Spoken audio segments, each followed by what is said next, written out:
Queridos irmãos, queridas irmãs, sou o Padre Frei Inácio José, pároco da Paróquia de Nossa Senhora das Mercês, Arquidiocese de Belo Horizonte, mestre em Teologia Bíblica, doutorando em Teologia Bíblica agora também. Fui convidado pelo Adelino e Marisa para lhes falar sobre a sinodalidade, que é esse tema que haverá de perpassar o vosso encontro de casais com Cristo. Como é de ciência de todos, nesse mês de outubro, acontecerá em Roma o sínodo sobre sinodalidade. Sinodalidade. Mas o que é isso, afinal de contas? Pois muito bem, a palavra sínodo, ela é a junção de duas palavras gregas, sin mais rhodos. Sin é junto e rhodos é caminho. Então significa que sinodalidade, sínodo significa, poderíamos dizer assim, caminhar juntos. Caminhar juntos. Papa Francisco, ao convocar a igreja a pensar novamente sobre o tema da sinodalidade, ele está querendo propor novamente para a igreja esse estilo de ser igreja. Tem um santo padre da igreja, né, um santo da igreja que viveu na época da patrística, que fala que sinodalidade, sínodo, é a própria definição da igreja. Caminhar juntos, comunhão, é o próprio jeito de ser igreja. Que, salvo engano, me parece que é Santo Inácio de Antioquia. Ora, desde que aconteceu o Concílio Vaticano II, na década de 50 e 60, um dos frutos do Concílio Vaticano II foi o chamado Sínodo dos Bispos. O que é isso? A cada 6 anos, os bispos do mundo todo se reuniam para debater um tema e propor juntos um tema, um caminho pastoral para a igreja. Seja em matéria de uma dogmática, seja em matéria de uma coisa pastoral, uma orientação pastoral, etc. E isso, no dizer do Papa Francisco, este foi o grande fruto do Concílio Vaticano II. Por quê? Porque antes do Concílio Vaticano II, quem decidia as coisas era apenas o clero e muitas vezes apenas o Papa. Agora, a partir do Concílio Vaticano II, as coisas são decididas na igreja de forma colegial. Existe o espírito de colegialidade. A coisa não é determinada pelo pensamento de um só, mas a coisa é discutida, a coisa é debatida, é rezado junto, se escuta junto a Deus, o Divino Espírito Santo, para que se possa decidir as coisas. Então, isso tem a ver com sinodalidade, né? A colegialidade. Por exemplo, até antes do Concílio Vaticano II, era impensável, por exemplo, se ter o CPP, Conselho Pastoral Paroquial. Era impensável se ter, por exemplo, o CEPAI, Conselho Paroquial Administrativo, né? Todos esses conselhos, ou seja, nas quais os leigos participam, deliberam, dão sua opinião também, tudo isso é fruto desse espírito de sinodalidade, de colegialidade que advém do Concílio Vaticano II. Agora, se neste ano, nesse tempo, o Papa Francisco está convocando a igreja a repensar a sinodalidade, significa que, infelizmente, a sinodalidade ainda não foi alcançada pela igreja. Né? Ainda não foi alcançada pela igreja. Muita gente quer que o padre decida as coisas sozinho, que o papa decida as coisas sozinho, que o bispo decida as coisas sozinho, e este não é mais o sentido de ser igreja, não é mais o modus operandi da igreja. Né? Inclusive, o Papa Francisco tem uma frase dizendo que a sinodalidade é o estilo de igreja que Deus quer para nós hoje.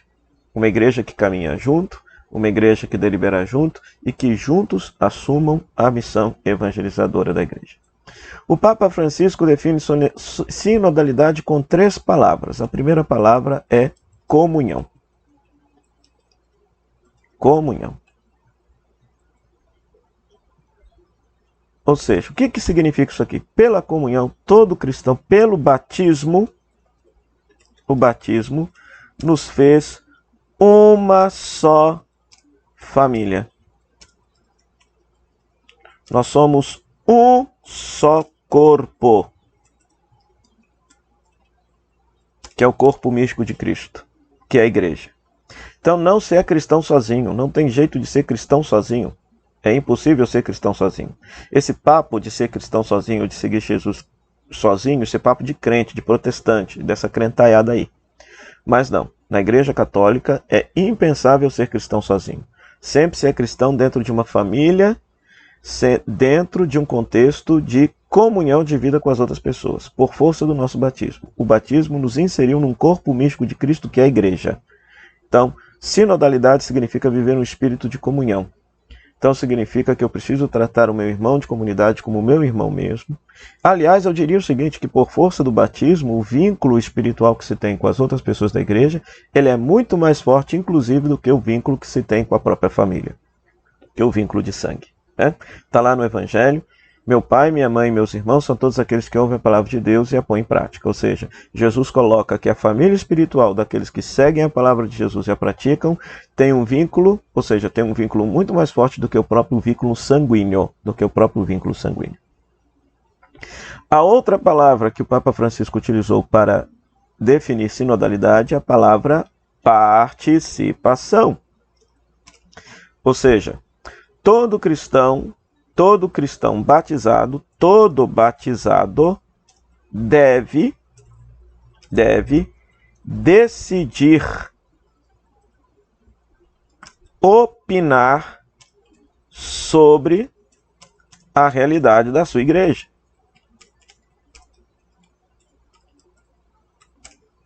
Deve decidir opinar sobre a realidade de sua igreja. Todo cristão deve. Então é muito interessante que nesse processo desse sínodo que vai acontecer agora em outubro, o Papa Francisco fez uma consulta para todos os leigos da igreja. Todas as dioceses tiveram que fornecer meios que os leigos participassem. Não sei como é que funcionou na sua realidade aí, entendeu? Mas pela primeira vez na história, o Papa escutando os leigos. A opinião dos leigos sobre os assuntos, Por exemplo, no sínodo sobre a família que surgiu o documento Amoris Laetitia, o Papa consultou os casais que trabalham com famílias. No sínodo sobre sinodalidade, o Papa está escutando o povo que escuta, os leigos, Então esse processo de escuta, E aqui é muito interessante, Porque por causa do sensus fidei. Então veja só, agora aqui eu só vou sair aqui um pouquinho do tema aqui para explicar uma coisa. O Papa Francisco retomou uma ideia que era antiga na igreja e que sumiu, a ideia do sensus fidei, ou senso da fé. Senso da fé. O que é isso? Pelo batismo,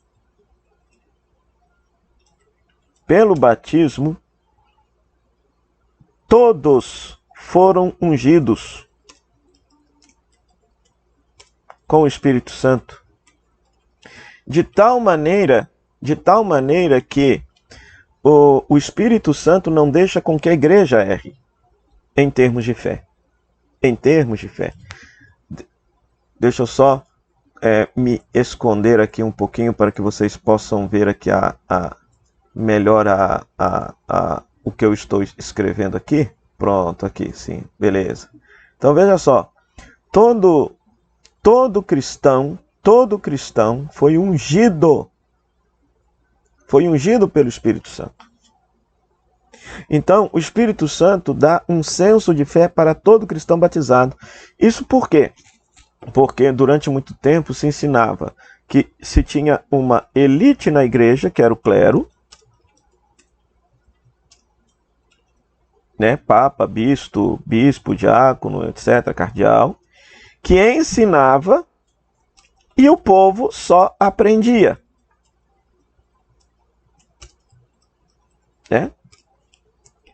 Ora, pelo senso da fé significa que tanto clero mais leigos devem aprender uns com os outros. E para aprender é necessário escutar uns aos outros. Então, por exemplo, na Amoris Laetitia, o Papa deixa bem claro, por exemplo, que os padres, bispos, devem escutar os casais. Às vezes os casais, iluminados pelo Espírito Santo, conhecendo a realidade dura da vida de família, podem orientar muito melhor os casais em dificuldade numa pastoral da família do que os próprios padres, que não têm família, que não sabem o que é vida de casado.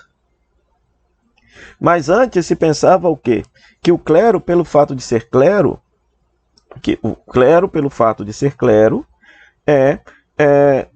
a sua opinião era válida para todas as realidades, mas não. Ou seja, então, como se só eles é que tivessem sido ungidos pelo Espírito Santo, mas não.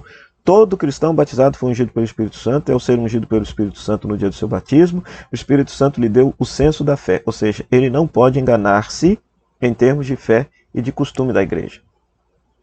Então precisa se escutar. O clero precisa escutar os leigos, bem como os leigos precisam escutar o clero, porque leigos e clero podem aprender mutuamente uns com os outros. Isso é o sensus fidei. E isso tem a ver com a participação. Ou seja, eu não sou engenheiro, eu não sou médico, então quando eu vou fazer uma construção na igreja, eu tenho que escutar um leigo que é engenheiro, que possa opinar. No caso de um enfermo que está doente, eu não vou dar opinião, eu tenho que escutar um leigo que seja médico, que possa opinar sobre a realidade biológica daquele enfermo e por aí vai. Então isso significa participação. Abrir o espaço de escuta para que todos podem opinar e decidir as coisas em termos de igreja. Por fim, a terceira palavra que o Papa define a questão da sinodalidade é a missão. Ou seja, a missão da igreja é evangelizar. A missão da igreja é evangelizar. Anunciar Jesus Cristo.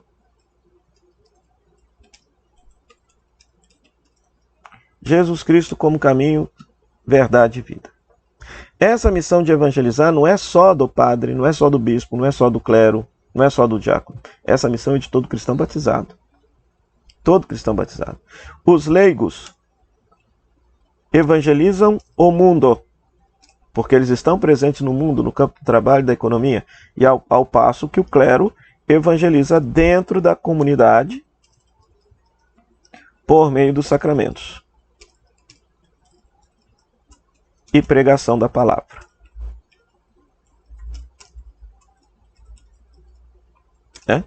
Ou seja, o clero tem a finalidade de santificar os leigos por meio dos sacramentos e pregação da palavra, para que os leigos possam ser a presença da igreja no mundo. No mundo. Nesse sentido, o padre Alfonso Pastore, ao instituir o ECC, ao receber esse carisma dado por Deus, então ele foi muito feliz, porque ele respondeu essa intuição. O ideal são casais evangelizando casais. Casais pregando a palavra de Deus para casais. Muito mais eficaz, muito mais eloquente do que o clero tentar evangelizar as famílias. Né? Então, tudo isso tem a ver com o tema da sinodalidade, ou seja, de caminharmos juntos na mesma direção, ou seja, de juntos pensarmos a igreja, de juntos decidirmos as pastorais da igreja, que trabalho pastoral haverá de ser realizado, qual a melhor maneira de conduzir a comunidade. Tudo isso tem a ver com a participação, tendo em vista a missão de evangelizar e anunciar Jesus Cristo por meio da liturgia, das obras de caridade, da assistência social, de tudo aquilo que a comunidade pode promover. Né? De tudo pode promover. Né? Então isso seria um pouquinho o tema da sinodalidade, que o Papa está tentando trabalhar, retomar na igreja. Repito, que é um tema que não é velho, ou seja, é novo, é recente. Tem um pouco mais de 50 anos, é do Concílio Vaticano II. Só que na igreja as coisas demoram a ser sedimentadas, né? Ou seja, a igreja é como se fosse um motor que se joga óleo lá em cima e o óleo custa a molhar todas as engrenagens, né? Existem forças na igreja que querem que a sinodalidade não aconteça, infelizmente. São forças meio que autoritárias. São forças que pensam assim, não, na igreja quem tem que decidir tudo é o Papa, quem tem que decidir tudo é o bispo, quem tem que decidir tudo numa paróquia é o padre. Quem pensa assim é contra a sinodalidade.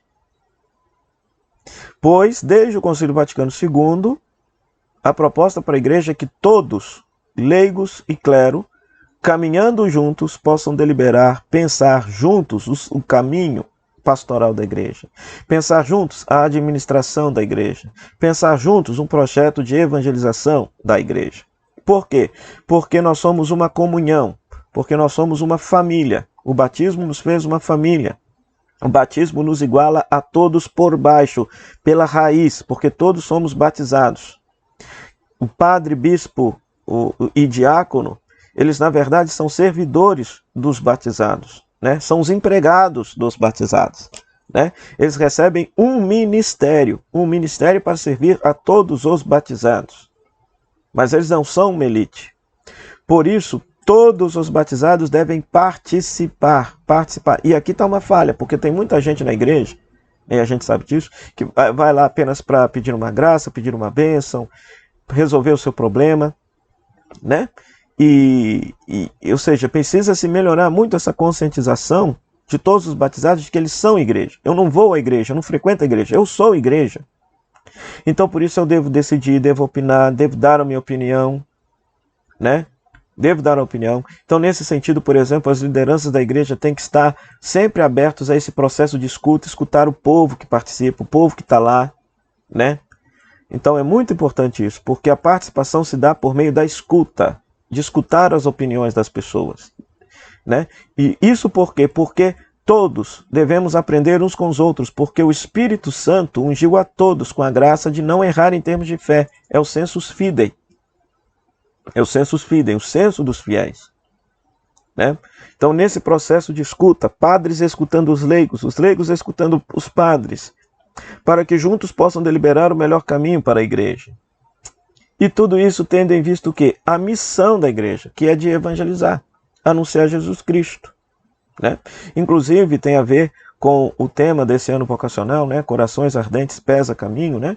Ou seja, nós estamos também vivendo esse ano vocacional, então pensar a família como esse espaço vocacional primeiro, né? A vocação de ser família, a vocação de ser uma igreja doméstica, onde que esposo e esposa estão comprometidos com Jesus, depois ao se tornarem papai e mamãe, também estão comprometidos em educar os seus filhos na fé em Jesus, para que aquele espaço ali possa ser um testemunho da fé cristã no meio dessa sociedade tão dividida, violenta e fragmentada, uma sociedade que é contrária, inclusive, à própria instituição família, né? Então, está aí uma boa e bonita missão, da igreja, né? Por fim, né, apenas terminar dizendo, né, que o Papa Francisco, né, tem algumas frases que mostram o que é sinodalidade. Apenas duas frases. A primeira frase é que quando ele fala que o pastor deve ter cheiro de ovelha. E a segunda, que deve-se escutar a Deus escutando o povo. Primeiro, pastor deve ter cheiro de ovelhas. Antes se pensava assim, o pastor, que é o padre, diácono e bispo, tem que ir na frente e o povo conduzindo atrás. Essa mentalidade significa que o clero ensina e o povo aprende. Essa mentalidade está superada, está errada. Por quê? Porque, se recorda, sensus fidei. O Espírito Santo ungiu todo batizado, não ungiu só o clero. Então, por isso que quando o Papa Francisco fala assim, que agora os pastores, aqueles que conduzem o povo, às vezes eles têm que ir na frente para mostrar a direção, às vezes eles têm que ir no meio das ovelhas para escutar como é que as ovelhas estão ressoando o ensino, e às vezes eles têm que ir atrás das ovelhas, porque às vezes as ovelhas sabem melhor o caminho do que o próprio pastor. Olha só que interessante. Papa Francisco. Depois, né? Então, nesse sentido, pensar, né? Todos aqueles que são lideranças, que exercem uma função de pastoreio na comunidade, então seria interessante pensar isso, refletir sobre isso. Isso tem a ver com sinodalidade. Ou seja, o pastor, aquele que lidera, ele deve caminhar junto com as ovelhas, às vezes na frente, às vezes no meio, às vezes atrás, na frente quando as ovelhas estão meio perdidas, no meio para acompanhar o processo, acompanhar o ressoar do ensino, e atrás quando as ovelhas sabem melhor o caminho do que o próprio pastor. E às vezes sabem disso. E às vezes, em certas situações, o povo, na sua experiência de seguir a Jesus Cristo na realidade do mundo, sabe mais como se viver a palavra de Deus em certas realidades do mundo do que o próprio padre que não está lá vivendo aquelas realidades da vida. Primeira coisa. Depois, deve-se escutar a Deus escutando o povo. Muitas vezes as pessoas pensam que para escutar a Deus a gente tem que fugir do povo, fugir da realidade do mundo, porque Deus vai falar no silêncio. É claro, Deus fala no silêncio, fala. Mas veja só que interessante. O Papa Francisco está insistindo que a escuta de Deus perpassa a escuta do povo. Quando se escuta o clamor do povo, nós estamos escutando o clamor de Deus. Quando se escuta o clamor da comunidade, nós estamos escutando o clamor de Deus. Então não se deve ser surdo e não se deve ter medo de escutar o povo, de escutar os casais, de escutar a comunidade, de escutar as lideranças, de escutar as pessoas da igreja. Porque nesse processo de escuta se cresce o processo de comunhão. Né? Ou seja, lembra, somos uma família, né? Como é que a pessoa vai se sentir ser família se ela não é escutada? Se a opinião dela não é levada em conta? Então, se escuta Deus escutando o povo. A escuta de Deus não é uma escuta isolada, mas é uma escuta na comunidade. E isso o Papa Francisco tem retomado também e tem a ver com o tema da sinodalidade, porque fortalece o nosso espírito de comunhão, fortalece o nosso desejo de caminhar juntos na mesma direção, anunciando Jesus. Então espero que essas ideias aqui tenham iluminado um pouquinho o aspecto dessa sinodalidade que o Papa Francisco tem procurado retomar para a igreja. E desejo a todos vocês um feliz encontro de casais com Cristo.